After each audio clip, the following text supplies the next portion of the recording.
దేవుడు చెప్పినప్పుడు లోబడాలి. నీవు నా మాట వినాలని నేను ఎంతో కోరుచున్నాను.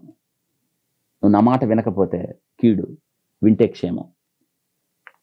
ఎన్నిసార్లు చెప్పినా నీవు వినకపోతే ఏమనాలి? అవిధేయత అనాలి. అందుకు కోపం వస్తుంది. వింటున్నారా? ఎన్నో వాక్యాలు వింటున్నాం.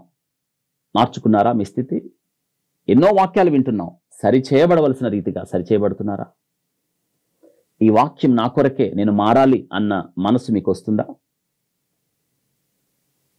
మొదటి రాజుల గ్రంథం 11వ అధ్యాయం 9-10 వచనాలు. నీవు ఇతర దేవతలను వెంబడించవలదని అతను ఆజ్ఞాపించినను సొలొమోను హృదయం ఆయన యుద్ధ నుండి తొలగిపోయాను. మరలా తనకిచ్చిన ఆజ్ఞను అతడు గైకొనకపోగా యెహోవా అతని మీద కోపగించి అనే మాట చూస్తాం మనం.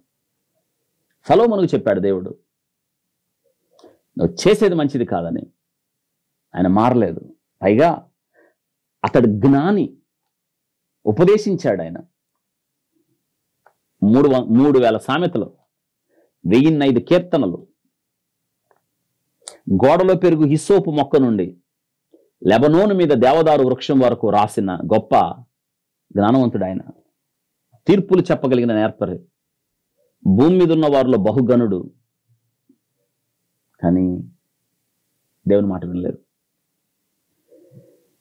అది విచిత్రం అంటే తెలుసా? వింటే, దేవుని మాట వింటే ఏం జరుగుతుందో, దేవుని మాటకి వింటే, దేవునికి లోబడితే ఎటువంటి జీవితం వస్తుందో, ఎటువంటి ఆశీర్వాదాలు వస్తాయో, ఎటువంటి కృపకు పాత్రలు అవుతామో, భూమి మీద దేవునికి లోబడిన వారి జీవితాలు ఎంత ఘనంగా ఉంటాయో చెప్పాడు. ఆయన జీవించలా. చూసారా? చెప్పాడు కానీ ఆయన మాత్రం జీవించలేదు. ఇది నన్ను వాక్యం వింటున్నా మీరు? ఆయన మాట వింటున్నారా? ఒక అమాలేకీయుల విషయంలో ఇశ్రాయేలుల మొట్టమొదటి రాజు కీషు కుమారుడైన సౌలు తన రాజ్యాన్ని పోగొట్టుకున్నాడు అవిధేయత మూలంగా. దేవుని కోపం వచ్చింది. నువ్వు వెళ్ళి అమాలేకీయుల్ని సంపూర్తిగా నాశనం చేయి, నిర్మూలన చేయి, హతం చేయి. ఈ 3 దఫాలుగా వారు ఎవరుంటానికి వీల్లేదు. వాళ్ళ పశువుల్ని పసిపిల్లల సహితం అన్నాడు. అంటే అర్థం ఏంటంటే అమాలేకు అంటే శారీరక క్రియలు ఏవి మనలో ఉండకూడదని అర్థం.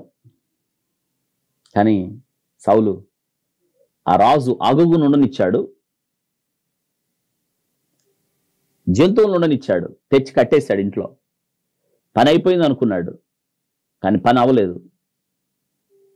దేవుడు సమూయేలును పంపించాడు. దేవుడు దుఃఖపడ్డాడు. ఆ దుఃఖంలో కోపం వచ్చింది దేవుని.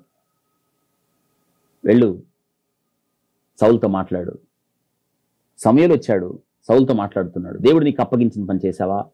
సంపూర్తి చేశాను అన్నాడు. వెనక నుంచి పశువులు రంకెలేసినాయి.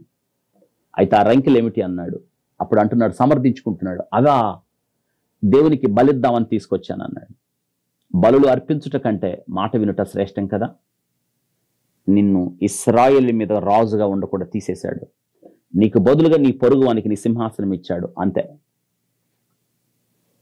ఒక అవిధేయత దేవుని కోపం వచ్చింది. సింహాసనాన్ని పోగొట్టుకున్నాడు. నీ అవిధేయత దేవుని కోపం తీసుకొస్తుంది.